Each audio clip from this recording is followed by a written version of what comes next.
Well, it's the start of another week. What have I got planned for the next few days? Well, I am definitely going to get this back scene in place across there. I'm halfway through, the boards are all prepped, so it's a case of just gluing them on, getting them up, and then working out what trees I'm going to need. I'm going to spend a bit of time running some trains, just have a bit of fun doing that, running some of the different locos. Definitely on the list is to make a start with some of this track laying, getting the droppers put on and start getting those laid out where I think I want them to be. And then I'm going to continue my mission that I've got hooked, excuse the pun, with these couplings. I'm going to continue to see what I can work out and change and improve with some of the rolling stock.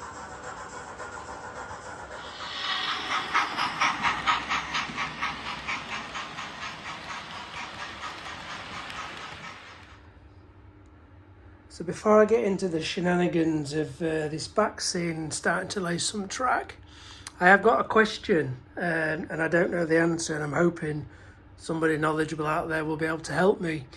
As you know, my weakness, or one of my many weaknesses, is electrics. And I don't understand too much about them, I've got to be honest. How I've managed to get this DCC running, I do not know. But my layout is powered by a Z21.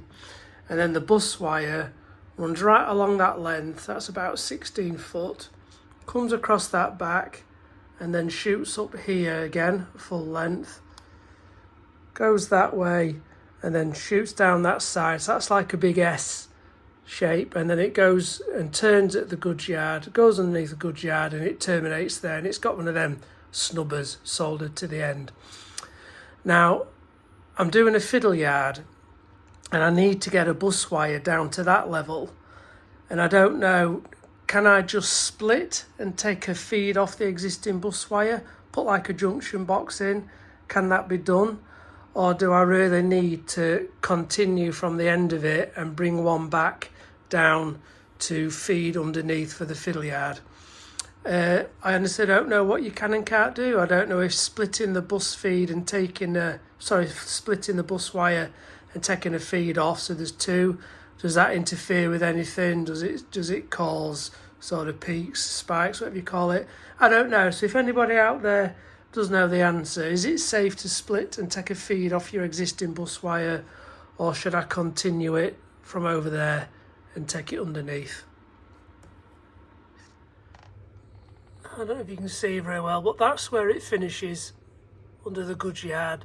So if it's just a matter of extending that, it'd be quite easy just to put a little block in there and then take the wire. I could just take it all the way back to that end, drop it down, and then just run it underneath that fiddle yard area and stop pretty much where the helix is.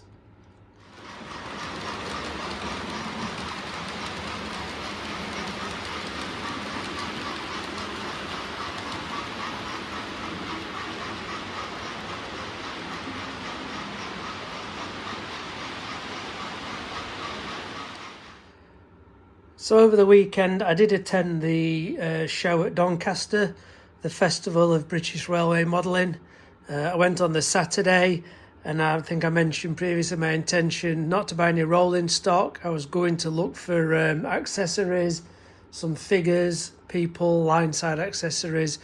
Needless to say, I came home with some new coaches, some rolling stock, some Bachmann, 5 custard and cream coaches, and some hunt couplings. Saturday was the day I went. Very, very busy. It's the 4th year on the run I've been on the Saturday, and it's always very well attended. I don't know whether the Sunday might be quieter, but Sundays for me are always family day. We never do anything relating to my railway on a Sunday. So shame really. I would love to got round more of the trade stands, but some of them are so popular. It's like being in a cattle market, so you really don't get time to spend just looking through the stuff before you're getting jostled out of the way. But some new coaches probably were at the top of my priority list, but they seemed a really good deal, and I've just been looking since I've been home on eBay, and the prices I got were really good compared.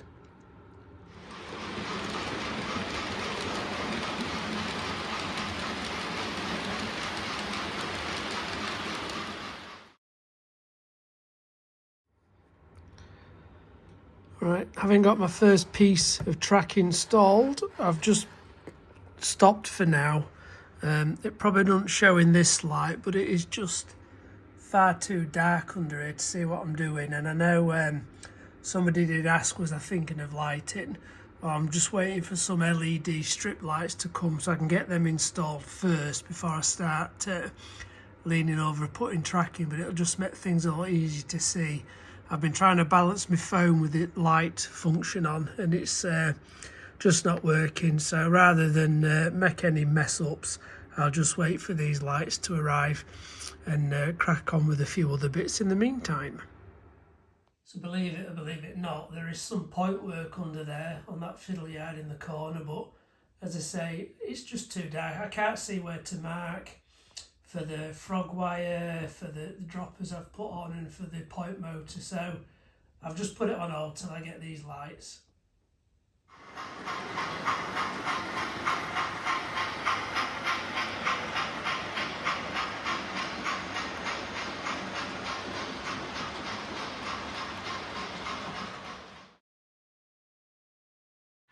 Well, I didn't realise how confusing couplings could be on coaches.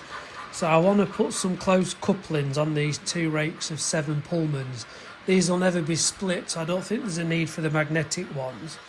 But I was going to use these close couplings. I've not got enough, but I can get some more. I don't think they're very expensive. So with this rake of 7, it's quite easy. Just take this out and replace them with those. And I thought it'd be the same for this. So this was, I got the coaches out, I think it was the Orient Express set, and then I bought the coach pack separately to go with them. But surprisingly enough, they're different. So these are the ones you just simply slide that out and put a new one in. Then I looked at the 3 that came with the loco, and they're different. They're screws, them ones. So I'm presuming you can buy something that'll screw in its place to allow them to fit. So I thought it'd be a quick, simple swap out. Maybe not. Who would have thought it could be so confusing? So this is that set of Hawksworth coaches I talked around where I'd put these close couplings in. And they do look pretty good, I have to say, especially on the straights. I was thinking about putting the magnetic couplings onto these because this is probably a rake that I'd want to split from time to time, and it'd be easy with magnetic, and then use these close couplings on those Pullman coaches I talked around. However, I've just tried one of the magnetic couplings, the Hornby ones on these, and they're a bit too short. I think I got the 17mm one, so I think I'd need to go back and get 20mm for that. I mean, it's not urgent, but I just think it'd probably be easy to get these apart if I needed to. And then it would have given me enough to do the Pullman coaches, had they all been the same fittings. So I've just swapped this rake out for the Hornby magnetic couplings. They seem to have gone on really well, and the gaps do look much better.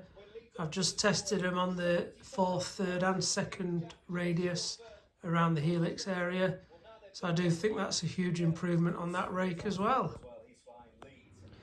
So at the Doncaster show, West Hill Wagon Works were there, and I had a look, and they do actually do some couplings, some Buckeye couplings, especially for these Hornby Pullman coaches.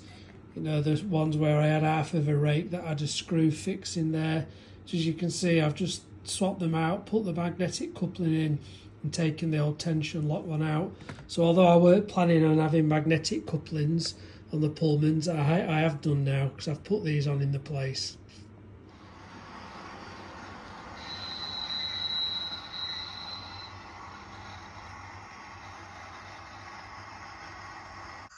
So now that all the couplings have been changed on these Pullman coaches, I thought it would only be right and fair just to give these A4s a run out, just to see what everything looks like.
Backscene time. That's a piece of 6mm thick ply.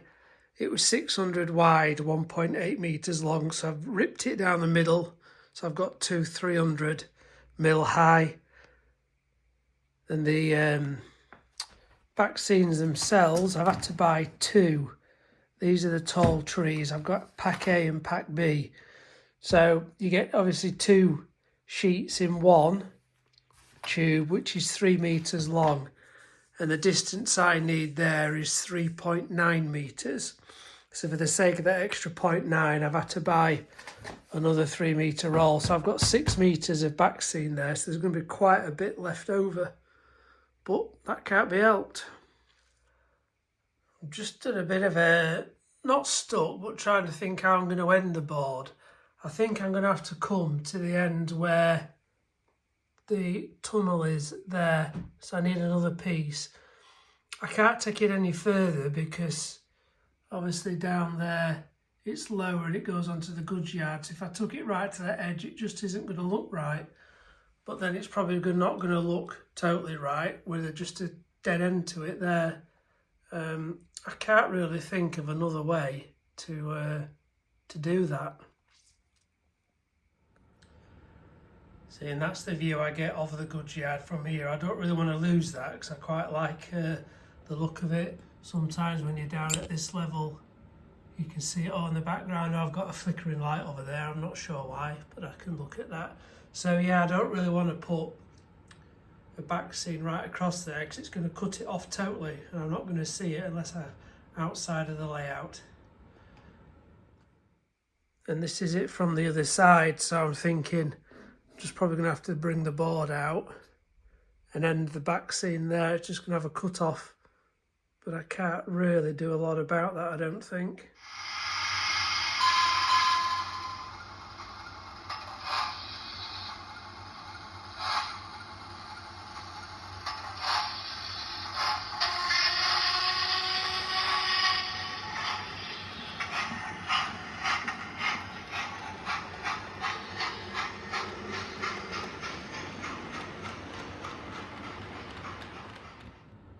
My next task, I'm going to paint these plywood sheets, just use some wood paint just to seal them, sand them and probably give them another coat before I then try and stick the back scenes to it. I'll not show you how I get on. You probably saw a video from I think summer before last where I had an absolute nightmare trying to stick some back scenes in place, so I'm just going to crack on and do this, and fingers crossed there'll be a nice finished product at the end. Well, I don't know if I'm brave or just stupid, but I'm going to try and do these back scenes in one. So that's a length of 3.9 meters. So there's 3 pieces of ply.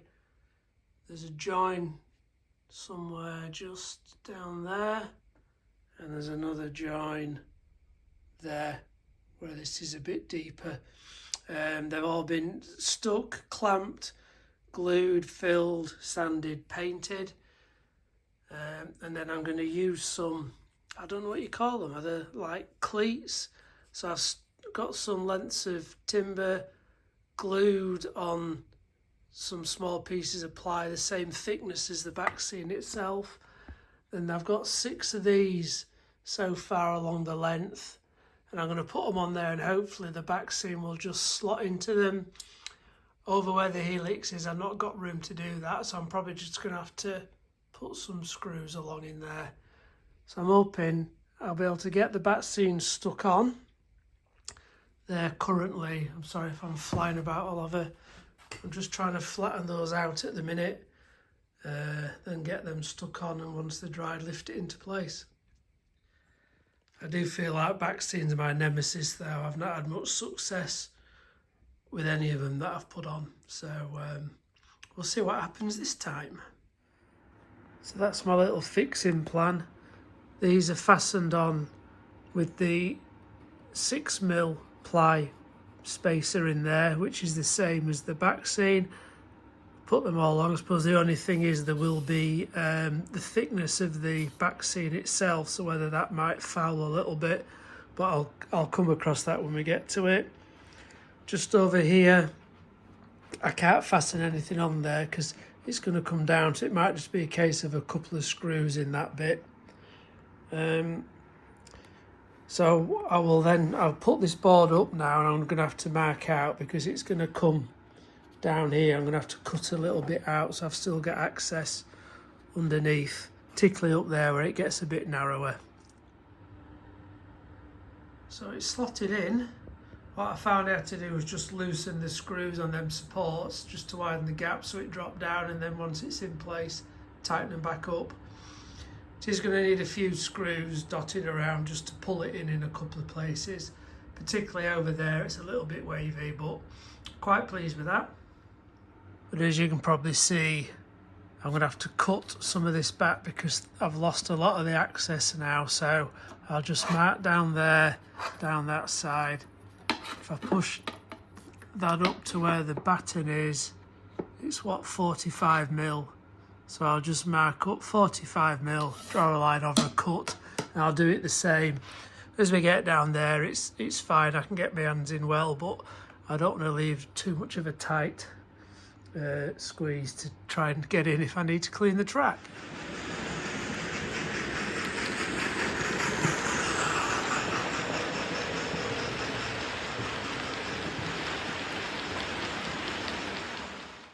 Well, as promised, I did not film that, but I've got them on. I do not like doing this. The joins are really obvious again. There's a join there with a couple of creases, and whoops, lose my balance. There's another join there, so that'll be some strategically placed trees, I think.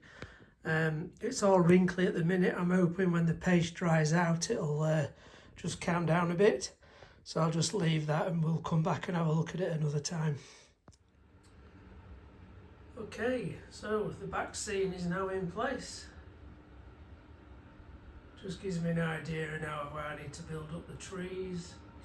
There's a couple of marks, a couple of creases, and the joins are never great, so if I just come out a little bit, there's a join right there, or a crease should I say, and then the other noticeable one is, I don't know if you can see, just there. So maybe I can get a tall tree in that one definitely, but that side I might just have to suck that one up. But yeah, I think that's an improvement. I think it'll look better. I'll try just running some trains past it now. I think what I wanted to get was, when you were down here, it did cut out a lot of the mess on that workbench, which I think it's going to do.